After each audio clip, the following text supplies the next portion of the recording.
What's up, guys? Welcome back to Michael and Shawn's Randomness. How you doing? Michael Gibson. Shawn Knight here. Hope y'all having a great day. It's a pre-weekend mode. I am ready for the weekend. You know, I am too. I've been excited for this week, though, because it's a pretty cool thing. See, we've talked quite a bit about video games. Absolutely. I think that's all we talk about is video games. Probably a little too much, but that's okay. But some really cool announcements came out this week because E3, I think, is wrapping up today, I believe, in Los Angeles. And of course, that's the big conference they do out there, and all of the gaming companies come and announce all their new games and all that stuff. And you know what's funny? over the next year or so. It's funny that you said that because I saw that they were talking about the Avengers game today. Yeah. And so I'm pretty stoked about how that's going to turn out because they say it's not like the movies. It's not like the movies. It's a whole new story. There have been some complaints about the character models. So some folks are not exactly happy with... Well, some people had this expectation that Square Enix, who is making the game, was going to use the actual MCU characters like Robert Downey Jr., Chris Evans, use them for the characters in the game. That would have been a lot of money. That would have been a lot of money, and you know, it's cool. Spider-Man didn't use Tom Holland when they released it on the PS4. They just made their own Spider-Man game. Yeah, I mean, so. Now, the question is, are they using their likeness? No. No, then that's what I'm saying. It doesn't even matter. They're not using their likeness. They're not using their voices. They've got some top-notch voice actors doing the voices for the different characters. That's sweet. I'm good. It's fine. Now, the character models do need some fine-tuning and do need to improve a little bit, but I don't think. But the game isn't complete though.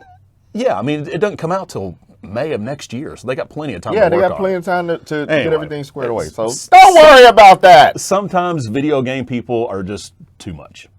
That's all I got to say with it. So I'm pretty chill when it comes to it. But yeah, I'm looking forward to the game. Yeah, but some of the excitement though is, and I think one of these you'll probably like. I know I'm super excited about one. The other one. Okay. But Arcade 1-Up, we've talked about them before. Yes. I still want the Arcade 1-Up. I already have a vision of my game room or how I want it.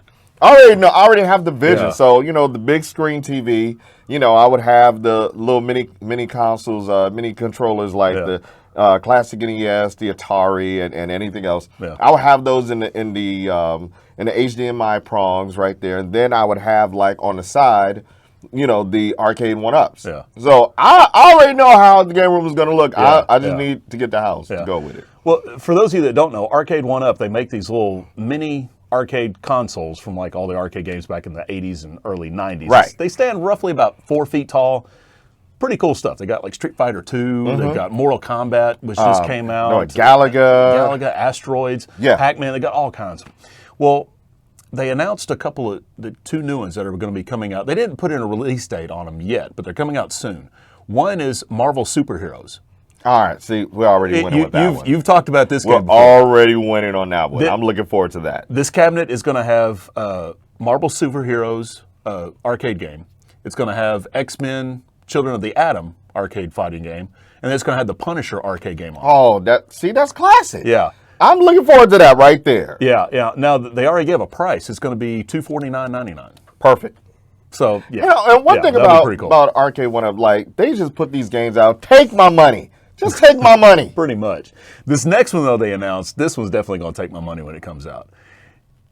Teenage Mutant Ninja Turtles. You remember the arcade game? Okay, so the arcade, not the Nintendo version. No. The arcade game. The first one that came out in '89, and then the sequel, Turtles in Time, that came out, I think, '91 when that came out. That's great because, when we used to go to the arcade, those of you who grew up in the 80s and the 90s, you would know about the arcade, and that's where a lot of my quarters went to Teenage Mutant Ninja Turtles. Yeah. Well, they are releasing a mini arcade cabinet with both of those games on there, and they will be 4-player. Because it was 4-player in the arcade, because you could play as each one of the turtles. That's actually going to be very dope. So it might be a little cramped having 4 people playing on that mini console. But due to the fact that we are completely not the same size or as we were kids, so no.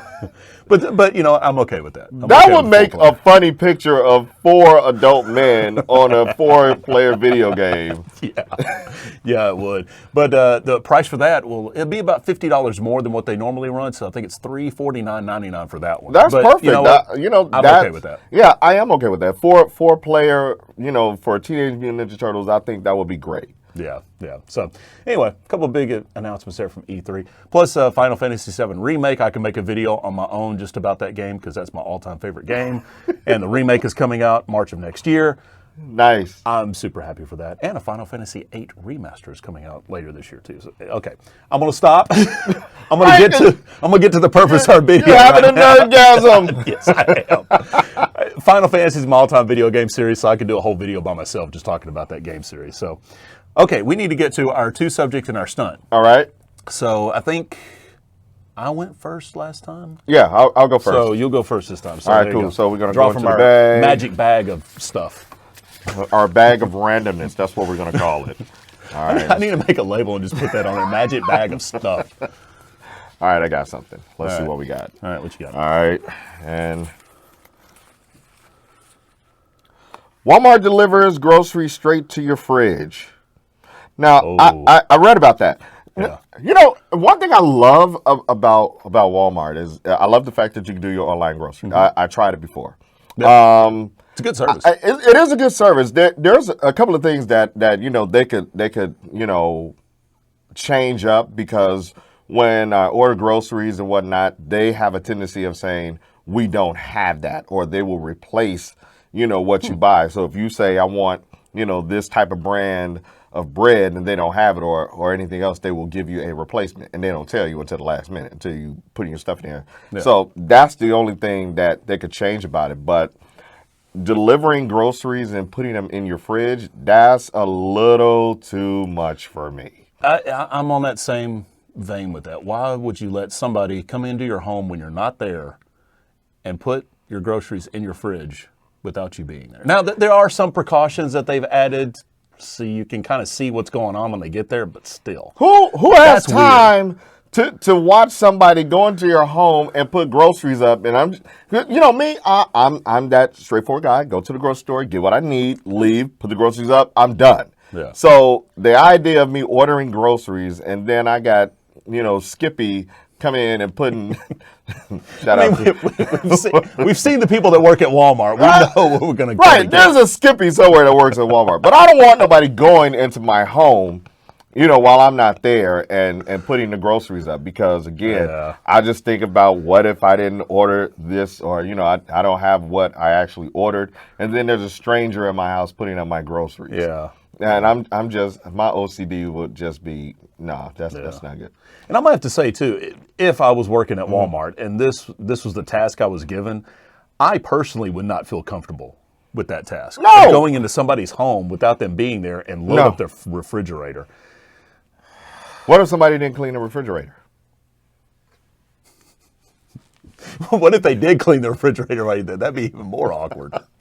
Anyway, so the pickup service where you can order it and you drive up and they put it in your car. Now, that's cool. Great. That's fine. Cool. If they want to deliver it to your house while you're there, that's cool. Fine. Just let's not do the whole walk into your house and put it in your fridge. Because I can guarantee you there will be one story of someone from Walmart in somebody's home fixing a sandwich. It is inevitable, and it will happen. And it will just cause all kinds of storm that doesn't need to happen. And it's just, So, anyhow, there we go. All right, let's see. What do I got here? All right. Stunt. Let's see. All right, I'm going to go with this one. Let's see. Gators in East Texas seen recently. You know what? Yes. There have been, and this happens every year in various lakes across East Texas. You see alligators in the lakes. Lake Hawkins has been bad about it. Right. That was what I saw recently, that there was one in Lake Hawkins, maybe a couple of weeks ago. Mm-hmm.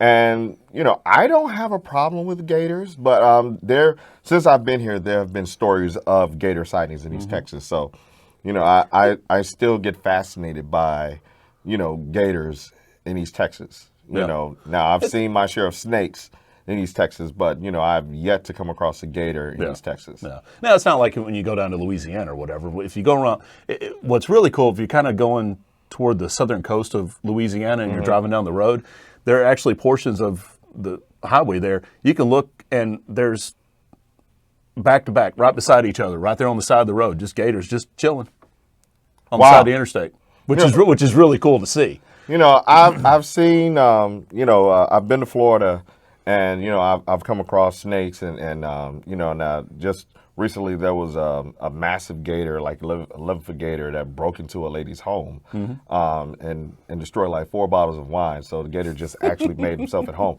But I don't think I've never come across it, but I always get fascinated by it because again, I'm from the Midwest, so we don't. This is excitement to what you might seem as a normal day. Yeah, I'm just all for it. Like, I want to see one. Yeah.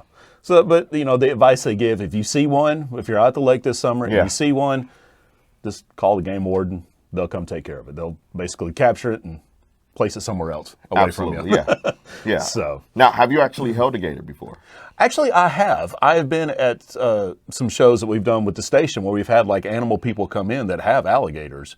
And obviously they're tied up, and it's about the most you'll get is a little tail whip. But yes, I've actually held a gator, and it's funny that you said that because I was in Orlando, and a guy had like a little small gator, but it was a good where I held it.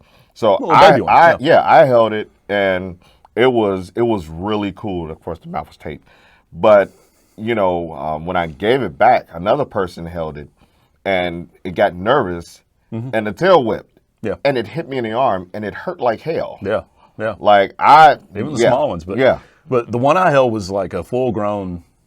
It was like an 8-foot. So why did you have to just go and say the one I held was like a full grown because I just said I held a smaller one? Because I've got to one up you. That's how this works. That is so not cool. That's how dudes tell stories. You got to one up the other dude. Dang!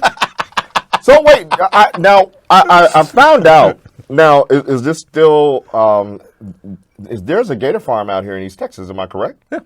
Yeah, we have to go and do a randomness on gators. All right. I'm for that. I'm game. All right, cool. I think people just want to see us get eaten. That's not going to happen. Now I got to hold an 8-foot gator now just because you did. Of course. Told you that's how guy stories work. It's like the fishing stories. You got it. There you go.